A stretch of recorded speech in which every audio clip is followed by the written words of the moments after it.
I just saw it. The numbers of everything and every being would just emerge in front of me. I see it, and I speak it out loud. That's it. 210 told me numbers imply our fate. Don't believe him, Verton. Numbers are just numbers. I know nothing about fate. Fine. I don't think I like 210. And the feeling goes both ways for us.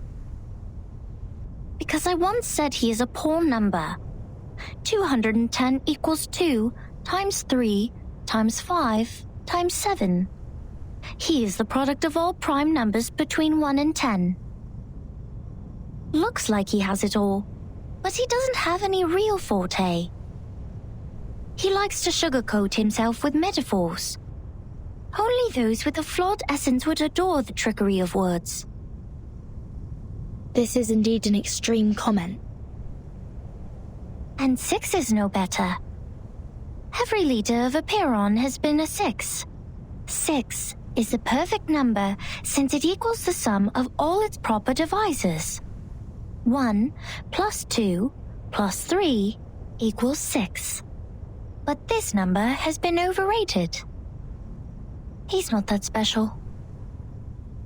What about your number? What does 37 mean? I don't know. I am 37. I've known it since I was born. So does everyone else. People told me what it means, but I have never tried to prove their theory. I know very little of fate, so I always think, even if I find out their essences, does it mean I have known them better?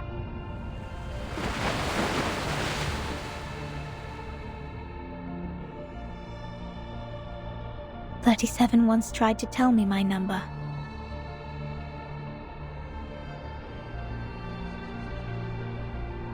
She wrote it down and put it into a bottle, but I couldn't get up the courage to open it. I didn't want to know. I once made a horrible mistake. An unforgivable miscalculation. It makes me worried that I may also be a mistake. So I threw the bottle into the sea.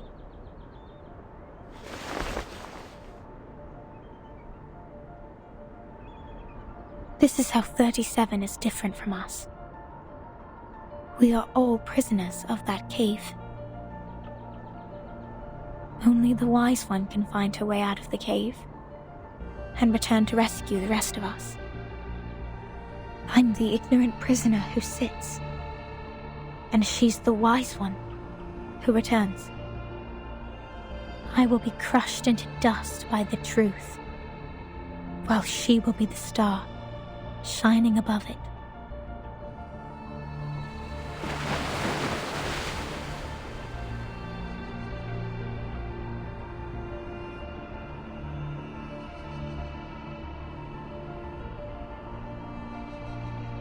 The truth is like the stars in the night sky. Beautiful, but cold. It has been there long before my existence, and will stay that way long after I'm gone. It sheds no tears for the weak, nor laments the tragic fate. It's forever bright, and always moving forward. The person who avoids the truth is not qualified to study it.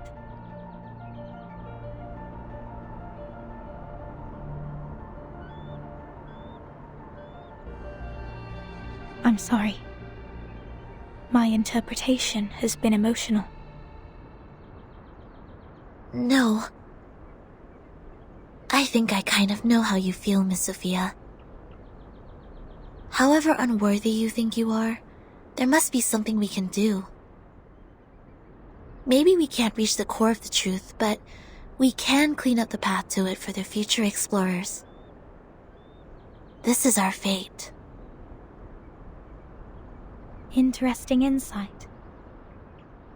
I have come to understand why 37 likes you so much. Let us go back to work then. Start from dusting the tombstones.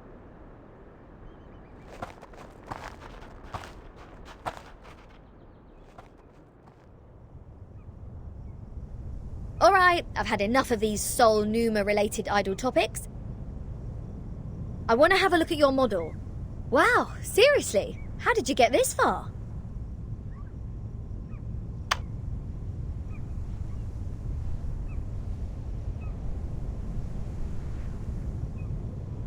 This model has been proven wrong. For 4 whole years we had been optimizing it. But the emanation in 1929 only lasted for 2 days, which means our calculation was entirely a failure. That model is just like this computer. It's a piece of junk. And this is all I can present to you.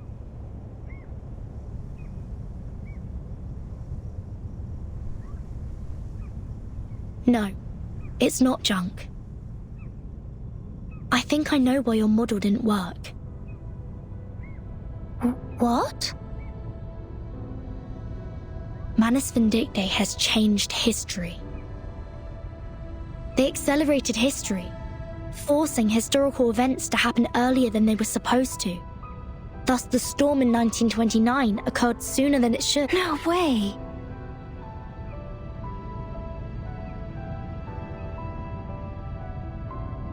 Controlling the emanation.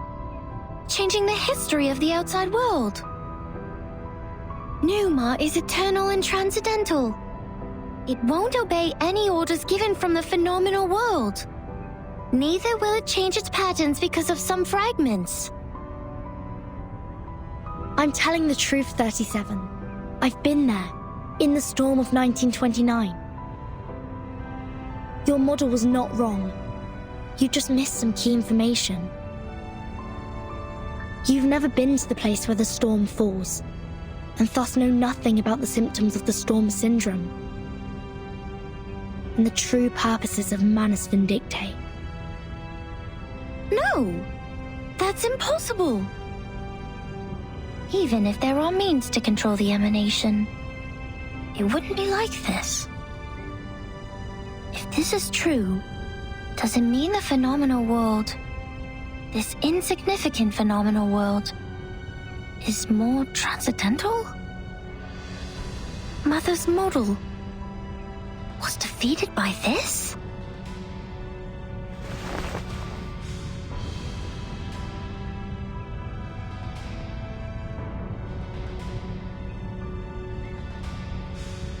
Vertin, could you give us proof? The proof that Manus Vindictae accelerated history and triggered the emanation. I swear I wasn't lying. No, not like this. To prove it in front of Epiron. Go to our sacred place, to the Hall of Truth, in the depths of the cave. There, everyone can see the essence of the world. I beg you, give them your proof, just like how we submit the proof of our soul number.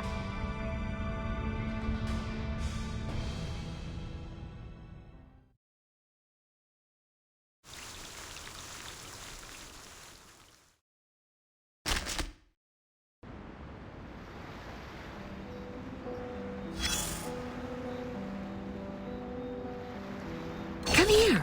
Place your hand on it. Feel the texture. The craft is one of a kind, not some cheapie you can get from the flea market. I mean it. This is a Keelim, and even the most traditional, delicate, and expensive kind. It has applied fiery red as the dominant color, and the stitches are perfectly neat. Oh.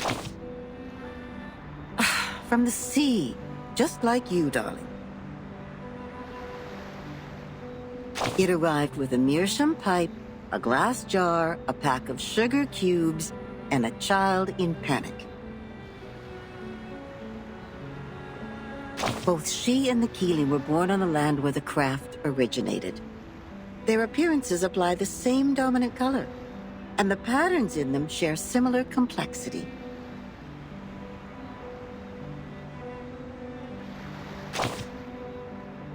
Oh, your curiosity is aroused. But we are not done with the carpets yet. You've always got to get a souvenir or two every time you reach a new place. So you will have something to show when you tell the stories one day, right? Look at these handmade fabrics. How splendid! Those incredible patterns were the only thing on the craftswomen's minds when they made the carpets. It's safe to say they have spent their whole life improving their skills at using the vertical loom. And that's how we get these carpet knots arranged in beautiful lines. But they are just people like us. What if they get distracted? What if the carpet knots go off the right track and get tied to the wrong threads? Then you will be in trouble. Big trouble. All the problems in the universe will come at you, and the situation will be even worse than the bureaucratic system of a millennial empire.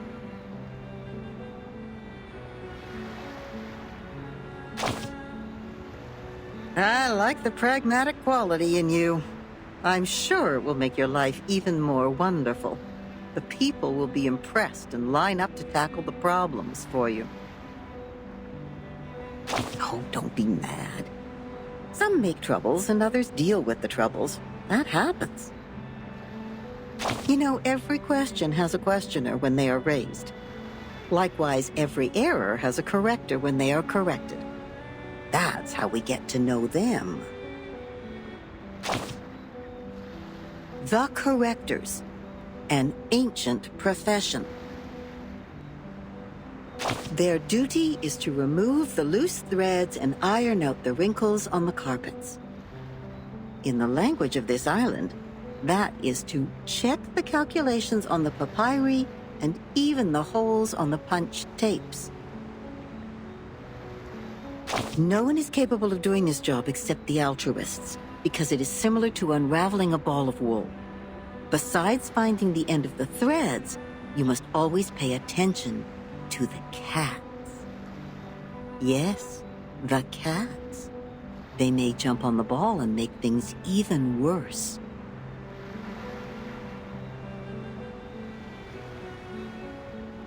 And she, the red-haired little girl with the carpet in her arms, was overwhelmed at the beginning.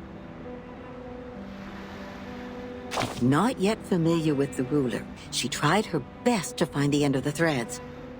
So the cats took the opportunity to jump on her together and left countless scratches on that little forehead. Poor girl. See, that's the problem every corrector has to deal with. Their job is to correct errors. But what if their own existence is also part of the errors?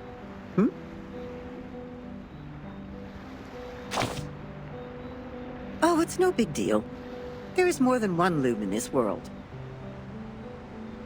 She left the complicated patterns behind and came to this simple kingdom featuring numbers only. There she made the first contact with a spinning loom named geometry.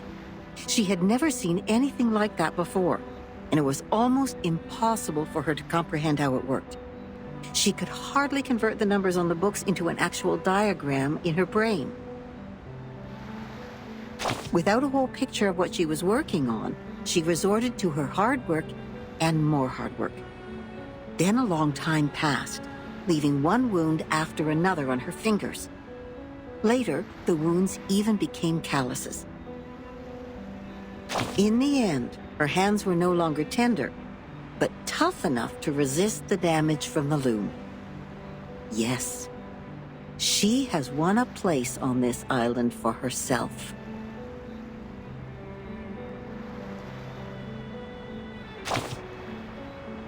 Yes, she's a quick learner. She learned even faster than some of the locals. But that was not enough, because she has been outmatched by her playmate, the leading one in the field of mathematics on the island. That girl is like a perfect piece of satin born by nature. It is decorated by the beauty of mathematics and geometry. No manual work involved. In order to reach the showcase where that perfect piece lies, and to stay on the right track and fit into the school, she has done everything she could. But, she is still the most distinctive carpet there. Anyone can tell that as long as they spend some time on the island. Oh, of course not. She's only a bit different from others. So she will continue to weave on the loom until one day the spindle pierces her callus and the fire burns everything to the ground. Shh. I should stop here. You know that mathematician who was thrown into the sea? He died because he said something he shouldn't have. Cut not wood on a public road. Open not an unwanted bottle. I don't know what to say next. I guess the best line for this circumstance is, see you later.